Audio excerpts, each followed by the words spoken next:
We talked to you just last week, and here's what you had to say. The moment President Biden steps down, which I think is very, very likely, and it's going to happen soon, I think a dozen incredible young, dynamic candidates. The Democrats have an incredible bench all over the country. So my question to you is, how you feeling this morning about the president's performance last night? He did fine, actually, other than that little gaffe. He showed a command of foreign policy. I mean, imagine Trump up there trying to do that. You know, Biden would run circles around him. But the problem is it's way too little, way too late. Anyone's concerns, the concerns of 80% that he is simply too old to be an effective president. And so, you know, it's sort of like he completed a 10-yard pass, which is great. Down by 14 with 2 minutes to play, it actually reduces your chances of winning. Football analogy, nice. What I heard last night from some analysts was that simultaneously the event last night proved that Biden's capable of governing because he knows his stuff, but maybe not capable of running the campaign and winning, which I thought was an interesting line to draw. But you made the prediction last time he'd be gone in a few days. And now here we are, 2 weeks from the debate here in Atlanta. Do you still feel the same way? Are we hurtling towards something inevitable that he will drop out of this race? What are the deep-pocketed folks like you saying and wanting and hearing? Yeah, I would say it is 95% likely at this point that he will step aside. I heard from one journalist that there was talk it could be a Sunday evening address to the nation, but I actually think if there's a lot of things that need to happen once the decision is made. That could take a few days, but also the Republican convention is coming up Monday through Thursday next week, capped by Trump's I think it would be the ultimate gangster move of all time if Biden delays the decision, let them bash him. And an hour before Trump's speech, the White House says President Biden's going to be stepping aside. He will be giving a major speech to the nation immediately following Trump's speech.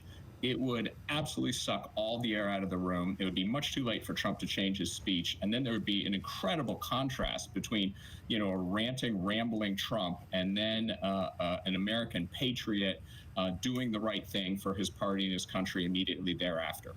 All right, you just made some news there, which I'm sure you're well aware of. Let me ask you this. When you say 95%, by the way, this is pure speculation on my part, so it is not news. I just think, I hope they do that. Okay, that was my question. Your confidence at 95%, is that based on information that you've had or heard, or is that just what your gut is saying? And obviously, if people are already talking about potentially speculating about a Sunday night address, as we sit here Friday morning, that's specific information for just a hunch. Yes, that is not definitive information at all. I can tell you that I and other people who've been long-time incredible supporters of the Democratic Party who are talking to Democratic in Congress, in the White House, up and down, all across the country, it is clear that there is virtually zero support among all Democratic members in Congress, House and Senate, for presenting the nominee.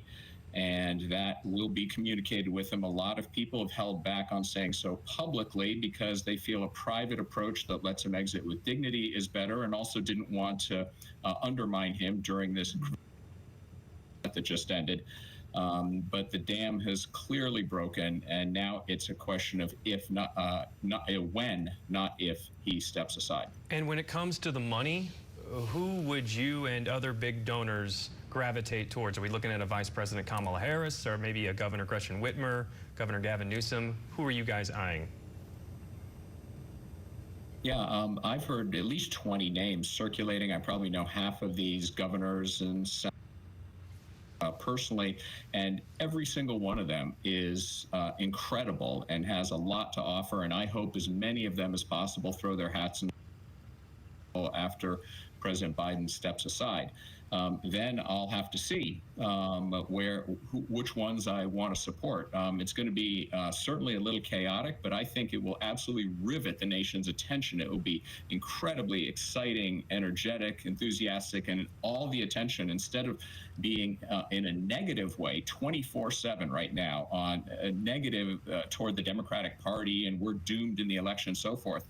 All of the attention will then pivot to these incredibly exciting, dynamic people. And we're looking for someone to catch lightning in a bottle, the way Obama did in 2007 and 2008, and ride that through the convention to thrashing Donald Trump in November, and incredible 8 years as president. And you really feel in the Democratic bench there's someone with that lightning in a bottle? That does, to be honest, I don't care people's politics, that kind of person doesn't come along often. The Obamas, the Kennedys, the Reagans, the guys who just people go, yep, that guy. Those are once a generational leaders. Who do you see on the Democratic bench, especially with only 4 months and less to run a campaign, would come in and light the world on fire in that kind of way? That just seems unlikely. Yeah, I agree it is unlikely, and that's why I said that's what we're looking for. But the only and by the way, look, it would be nice to catch lightning in a bottle and win in a landslide and so forth. But what I really care about is winning by one electoral vote and threat that Trump represents. Right now, if Biden remains, he has only a 15% chance of winning.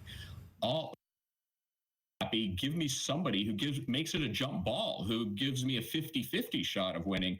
That's a massive improvement from where I am today. So I want to see a lot of people go out there and make the case, not just to the delegates, but to the American people, that they've got the ideas, the leadership skills, the vision to lead this country, and see, maybe a dozen people throw their hat in the ring, and we've got a little more than 5 weeks to go into the convention. Maybe we've narrowed that down to 2, 3, 4 people, and then we'll sort it out at the convention, which is, by the way every political party did every presidential election until as recently as 1970. So that process is not on press time frame now.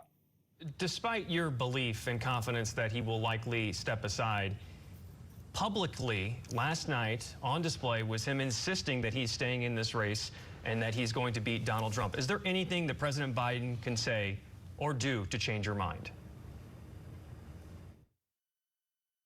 No, the reason I've come to this opinion is based on what the American people are saying. So if you showed me a poll that suddenly he had a great press conference last night and suddenly 20% of American people thought he was too old to be president, down from 80%, something like that would obviously cause me to change my mind. But these numbers have been these concerns that the American people have been very persistent and rising over the past year. The American people didn't want him to run a year ago. And by the way, they didn't want Trump to run either. They have said, we don't want either of these guys. And now the Democratic Party has the opportunity to give the American people what they want. Trump is an incredibly weak candidate. It's only been even weaker. Trump's the weakest presidential nominee since Gerald Ford. Once you take Biden out of the equation, his negative approval versus disapproval rating is which is among the worst of any presidential candidate in history. That was just masked by Biden being minus 20%. But if Biden pulls out, then everybody gets to look at, this is a deranged elderly lunatic who tried to steal the last by staging a coup and murdering his vice president.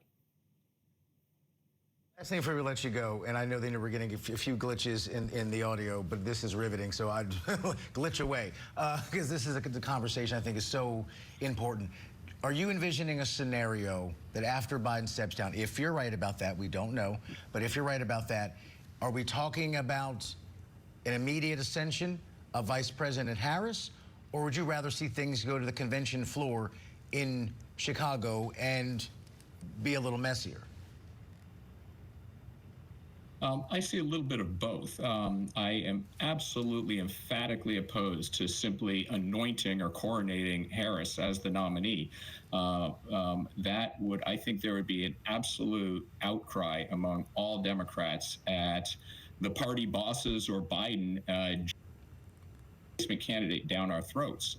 I think well of her. I would be happy to support her, but she has to earn it. She has to demonstrate to all of us, to the American people, that she has the ideas and leadership and vision, et cetera, to do 5 weeks. We're sort of having we need to have a sort of a tryout camp here or whatever, to use a football analogy again, where we invite all prospective quarterbacks for our team to come and work out and show us what they got for 5 weeks. And then at the end of that camp, we go into the convention and we've hopefully narrowed down the field some. And maybe there's one clear person who emerges, but maybe it's 2 people and one of them agrees to become the nominee and the other comes in as the vice president. I swear this is the last question. There's been interesting reporting about Obama and Pelosi, and those 2 very powerful people huddling and discussing what may come next. And that Obama apparently didn't stand in the way of the Clooney op-ed piece in the Times. Pelosi had interesting things to say on Morning Joe and really kept the door open to Biden stepping aside. Incredibly tactical politician. None of that was by accident. But other than Jill Biden, are those the other 2 people who would have to go to President Biden and say, it's time? Well, I would throw, of course, the leaders of the House and the Senate, Hakeem Jeffries and Chuck Schumer, into that mix as well.